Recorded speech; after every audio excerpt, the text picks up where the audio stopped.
Le monde célèbre le passage en 2022 avec des festivités restreintes et l'espoir que nous entrons dans la dernière année du Covid-19. À travers le monde, les dirigeants présentent leurs vœux de santé pour 2022 et lancent un appel à la vaccination contre le Covid. Brexit, le bilan. Que pensent les professionnels britanniques de cette première année de divorce? Déçus, en colère et en souffrance, ils racontent.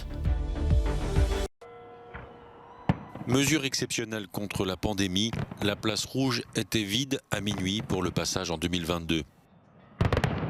Un peu partout dans le monde, les festivités ont été réduites et les rassemblements restreints pour tenter de freiner les contaminations. Le cap symbolique du million de nouveaux cas quotidiens dans le monde a été franchi quelques heures avant la fin de l'année 2021.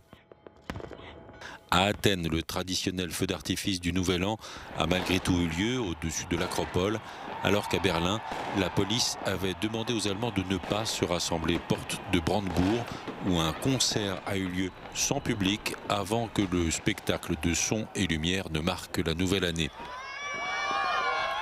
Dans la soirée, le président Emmanuel Macron a présenté ses vœux et s'est déclaré résolument optimiste en espérant que 2022 soit l'année de sortie de la pandémie.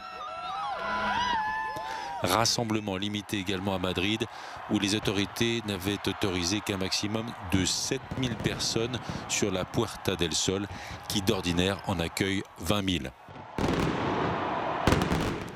Malgré un record de 32 000 contaminations, l'Australie a maintenu les célébrations du Nouvel An. Comme chaque année, des milliers de feux d'artifice ont été tirés dans le ciel de Sydney, au-dessus du célèbre pont de l'Opéra. Quelques milliers de Taïwanais se sont rassemblés à minuit à Taipei, où dans ses vœux, la présidente s'est adressée aux autorités chinoises pour les inviter à éviter tout aventurisme militaire.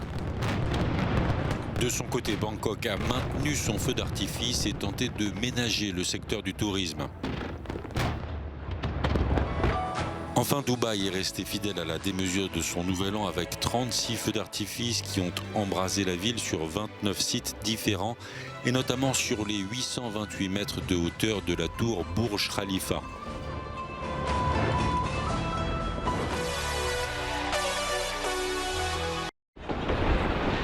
Face à la brutale accélération des cas de contamination au variant Omicron, les dirigeants à travers le monde profitent de leurs vœux pour lancer un appel à la vaccination, à l'instar du chancelier allemand Olaf Scholz. On sait que ceux qui ne sont pas vaccinés risquent davantage de contracter le virus et de développer des formes graves. Je vous le demande à nouveau, vaccinez-vous. Ich appelliere daher nochmal an Sie, lassen Sie sich impfen. À Paris, Emmanuel Macron a lancé un message aux 5 millions de Français non vaccinés. La vaccination est notre plus sûr atout. Elle réduit fortement la transmission. Elle divise par 10 le nombre des formes graves.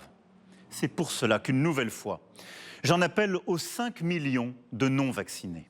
Faites ce geste simple pour vous, pour vos compatriotes, pour notre pays. Toute la France compte sur vous. À Londres, Boris Johnson tente lui aussi de convaincre les Britanniques encore sceptiques. Je veux m'adresser à ceux qui ne sont pas encore complètement vaccinés et qui ont peur des effets indésirables. Regardez les hôpitaux et dites-vous que vous pourriez y être. Plus de 5 400 000 personnes sont mortes du Covid depuis son apparition il y a 2 ans en Chine, où le président a vanté les efforts de son pays.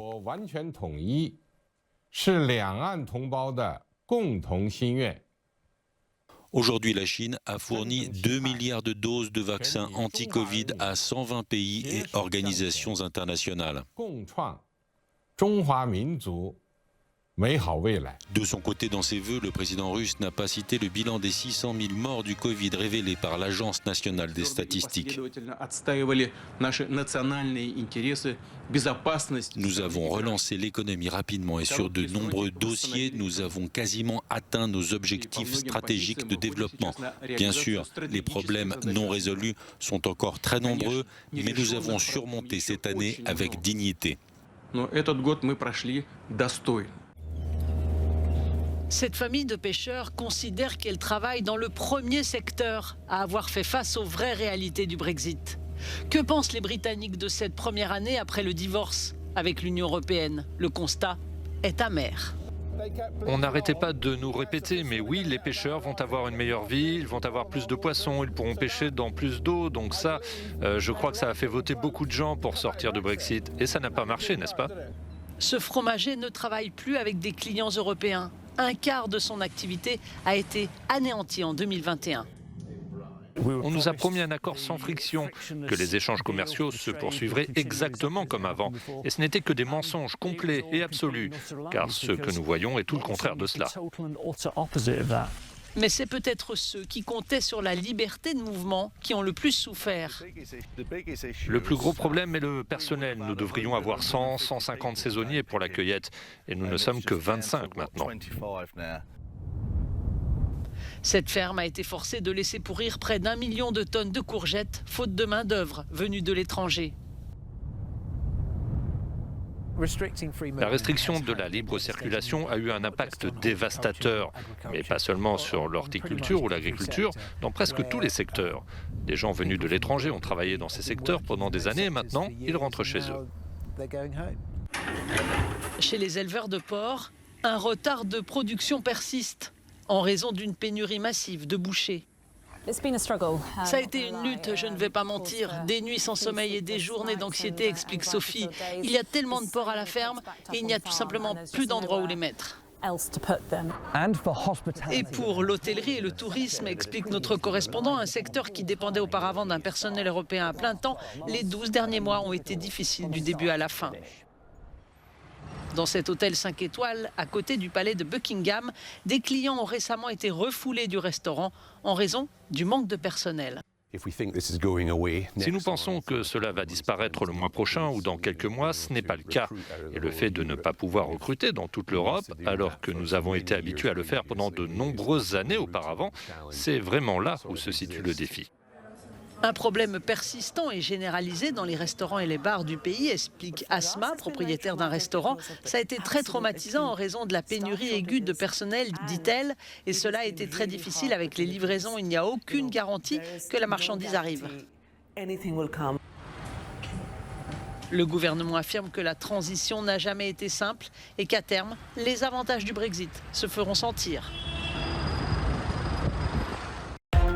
L'Allemagne a terminé l'année en réduisant de moitié sa capacité nucléaire et en fermant 3 de ses 6 réacteurs encore en activité. Angela Merkel avait décidé il y a 10 ans, après la catastrophe de Fukushima, que son pays devait abandonner le nucléaire. La fermeture des 3 réacteurs intervient alors que l'Europe traverse une des pires crises énergétiques de son histoire et risque de faire encore grimper les prix. Elle devait fêter ses 100 ans le 17 janvier prochain. L'actrice américaine Betty White est morte ce vendredi à son domicile en Californie. Elle avait fait ses débuts à la télévision en 1949, puis au cinéma 13 ans plus tard. Son rôle le plus marquant restera celui qu'elle jouait dans Golden Girls, Les Craquantes, en version française, une série diffusée dans les années 90. Betty White avait remporté 6 Emmy Awards. Après avoir été acclamé au Met de New York, le musée Guggenheim de Bilbao en Espagne accueille jusqu'en février la rétrospective consacrée à Alice Neal.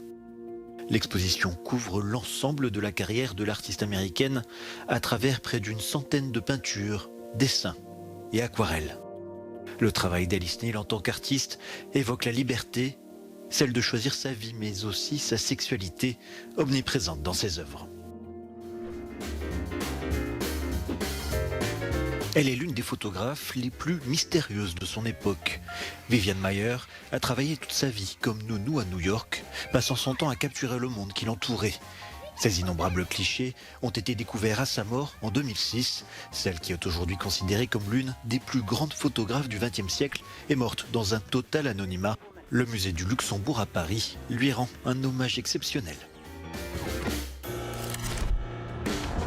L'exposition Supernova de Chao Fei est riche, complexe, hyper technologique et visionnaire.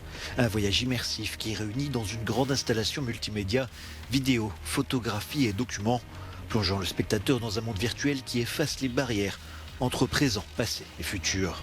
Une réflexion globale sur l'humain d'aujourd'hui, prise entre réel et virtuel, mémoire et oubli. Une artiste incontournable du XXIe siècle.